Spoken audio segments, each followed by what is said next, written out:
Have you ever met someone who stays almost frighteningly calm even when everything around them is falling apart? Bad news? They stay composed. Drama? They keep their distance. A big argument? They simply stand on the sidelines and watch. At first glance, you might think they're emotionless or even arrogant and hard to approach. That's what most people assume, but the truth is the complete opposite. That quietness isn't emptiness. It's a layer of armor so thick that nothing can pierce it. The reason they don't panic isn't because they don't feel fear. It's because they've already faced these worst-case scenarios hundreds of times in the past. When someone has been through too much, their brain starts to get reprogrammed. They no longer react on pure instinct. They analyze. They see through lies before the other person even opens their mouth. What you call cold or emotionless is actually a very sophisticated survival mechanism. In this video, we're going to explore 10 psychological signs that someone has been through far too much in life. And chances are, you might recognize a few of these signs in yourself. Sign 1. Empathy. Have you ever noticed that people who have endured a lot of pain often develop an emotional radar that's more sensitive than usual?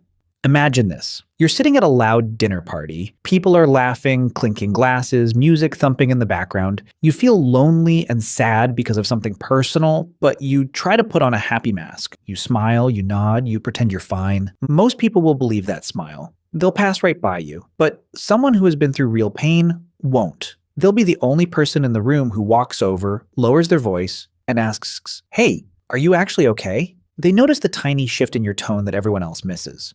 They see the way your eyes drop when no one's paying attention. They hear the strange quietness in you between the jokes. Why can they do that? It's not because they have some kind of superpower. It's because they know exactly what that unspoken pain feels like. They've been there. They've been the person sitting in a crowd, screaming in silence while no one hears. That lonely experience carved a lesson deep into their mind. I won't let someone else feel as abandoned as I once did. The pain from their past has sharpened their heart, making it softer and more sensitive. They become empathetic not because they learned it from a book, but because they learned it through their own scars. And that empathy often leads them to the next very distinctive behavior. Sign 2. They always try to keep everyone around them okay. Don't just think of it as them being helpful. Picture a situation like this. You're at a small get-together with friends. At first, everything is fun. People are laughing and chatting. Then, two people in the group start to disagree. Their voices slowly get louder. The room suddenly feels tense, and everyone else starts avoiding the situation. And then, there's always one person who steps into that mess. Not the most powerful person in the room, but the one calm enough to speak up. "Hey, let's all take a breath for a second. We don't need to make this so intense." They gently change the subject, soften the mood, and a few minutes later, everything feels normal again, like nothing ever happened. In families, when conflict appears, they're often the ones sitting quietly and listening without complaining. At work, they quietly take on the difficult tasks so the team doesn't start blaming each other. They're like a sponge, absorbing the tension around them so everyone else can feel a little lighter. Psychology calls this the savior complex. But for people who have been hurt in the past, it's often connected to a survival response called fawning. Their brain once learned a painful lesson. Conflict means danger. And the safest way to survive is to keep everyone else calm. But here's the ironic part. They hold the umbrella for the whole world while letting themselves get soaked. They're always the one asking, "Are you okay?" But very rarely does anyone ask them the same question. And even when someone does ask, their usual answer is still the same. "It's okay, I'm fine." Deep down, constantly taking care of others becomes an unconscious way to comfort themselves. They hope that if the world around them stays peaceful, if everyone else is happy, then maybe, just maybe, they'll feel a little safer too. But that kind of safety is fragile.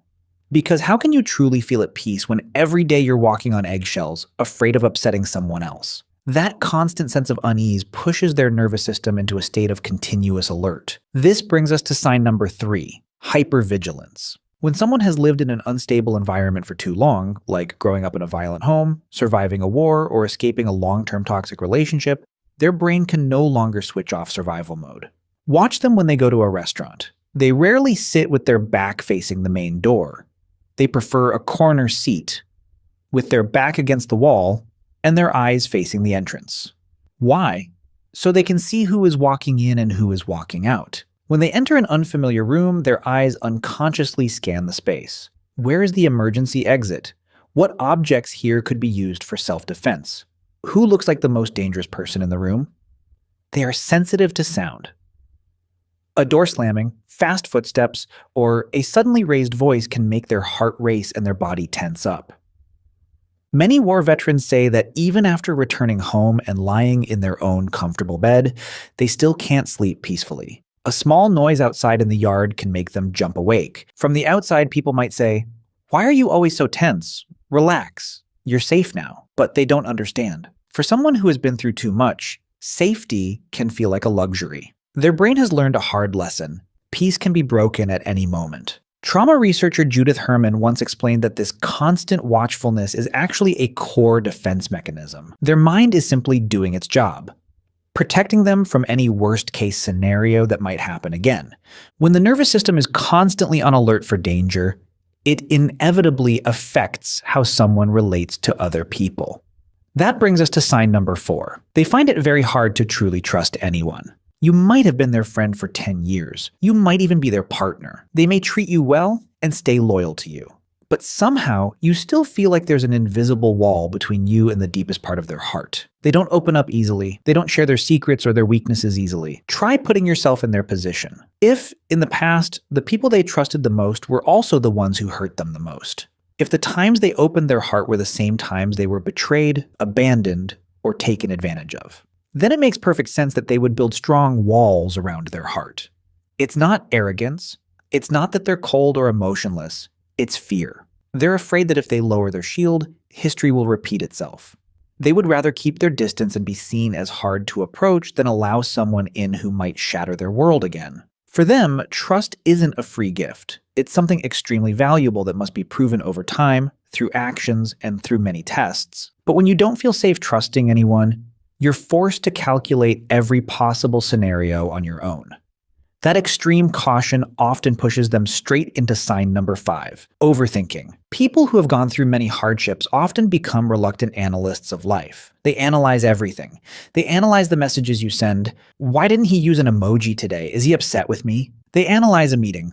Why did the boss look at me like that? Are layoffs coming? They prepare for every possible scenario. Scenario A, Scenario B, and even the worst-case Scenario Z. In the blockbuster movie Spider-Man No Way Home, there's a line from the character MJ that went viral and touched millions of people. She says, "If you expect disappointment, then you can never really be disappointed." When many people hear that line, they laugh at the dark humor behind it. But people who have been through too much don't laugh. They see themselves in it, because this is actually a psychological defense mechanism. If you always expect the worst to happen, then when it does happen, you won't be shocked. You won't collapse. You were already prepared. For them, overthinking is a way to control the chaos of life. They believe that if they think things through enough, nothing will catch them off guard. But of course, the price for this is mental exhaustion.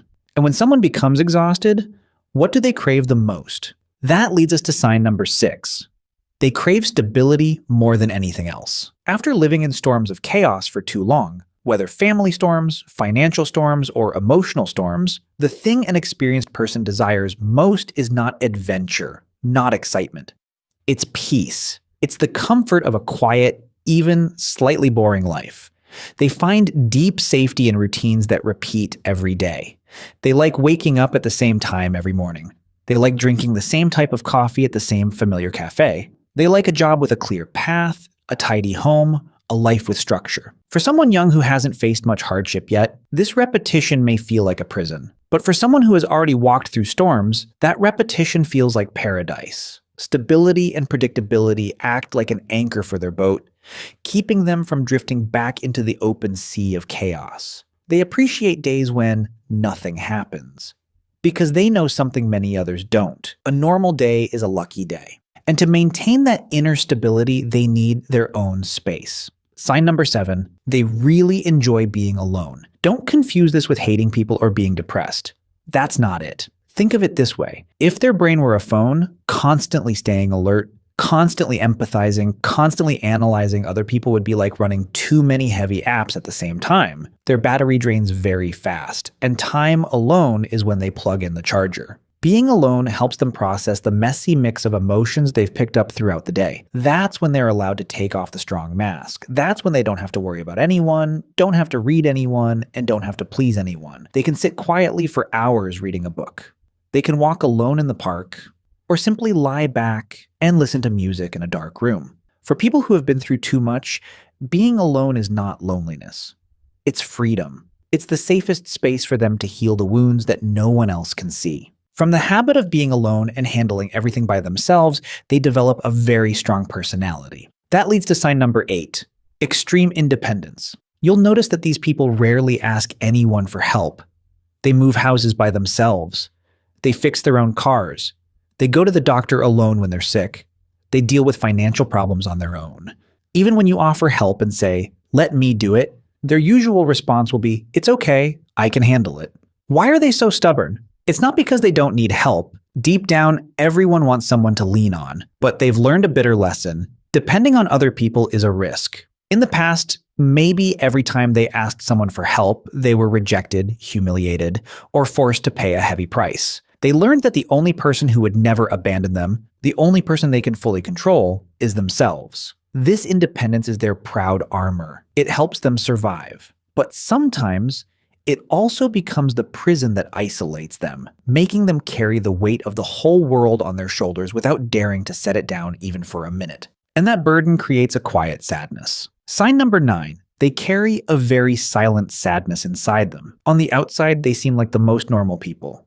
They still go to work, still laugh with coworkers, still travel, still post happy photos on social media. Their life looks perfectly fine, even enviable. But eyes don't lie. If you look deeply into their eyes when they're distracted, you won't see joy. You'll see a thin layer of fog, the tiredness of someone who has walked a very long road. A part of their soul has already seen the darkest, most naked sides of people and life. And the rule of awareness is very cruel. Once you've seen the truth, you can't pretend you didn't see it anymore. Think about Robin Williams, one of the greatest comedians in the world. He spent his life making millions of people laugh until they cried. He was a symbol of joy, energy, and optimism. But few people knew that behind the stage he was battling depression, and later it was discovered that he also suffered from a serious neurological disease called Lewy body dementia. Robin Williams' story is a painful but necessary reminder. The deepest sadness is often hidden behind the brightest smiles. People who have been through too much are like sad clowns. They know what pain tastes like, so they try to bring laughter to others, so no one else has to taste that bitterness the way they did. But the story doesn't end with sadness. If it stopped there, life would be terribly unfair. The final sign, they turn pain into wisdom. After all the breakdowns, the losses, the long sleepless nights, many of them do not collapse. They rise, and they don't just rise back to where they were. They rise even higher. In psychology, this phenomenon is called post-traumatic growth. Adversity does not kill them, it forges them. Human history is full of examples like this. Look at Abraham Lincoln. His life was a chain of tragedies. Losing his mother at a young age, losing the woman he loved, business failures, repeated election defeats, and severe depression. But those painful experiences forged a Lincoln who was compassionate, resilient, and deeply thoughtful. His understanding of human suffering helped him lead the United States through the brutal Civil War and end slavery. He became one of the greatest presidents in American history, and many historians believe that those painful experiences helped shape his depth and compassion. Or look at Steve Jobs. He was fired from Apple, the very company he co-founded, a public humiliation and an extremely painful moment. He once admitted it was the bitterest medicine of his life. But instead of letting that failure sink him, he used it as motivation to reinvent himself, create Pixar, and later return to Apple to change the entire technology world. He said that being fired was the best thing that ever happened to him because it gave him back the freedom of being a beginner. People who have been through too much possess a kind of wisdom that no school can teach. It is the wisdom of survival, the ability to see light even while standing in the darkest tunnel. Sometimes the deepest wounds can become the greatest source of strength. If you recognize these traits within yourself, or you see them quietly appearing in someone you know, don't keep it to yourself. Share your thoughts or simply leave a message in the comments below. Every story you share is a small light that helps warm the hearts of others who are silently weathering their own storms, just like you. Thank you for taking the time to stay with me until this very moment. Your presence is the reason this content exists. I'm Apex. If you found this video helpful, don't forget to subscribe to the channel and turn on notifications so we won't miss any future journeys exploring the mind together. Goodbye for now, and I'll see you next time.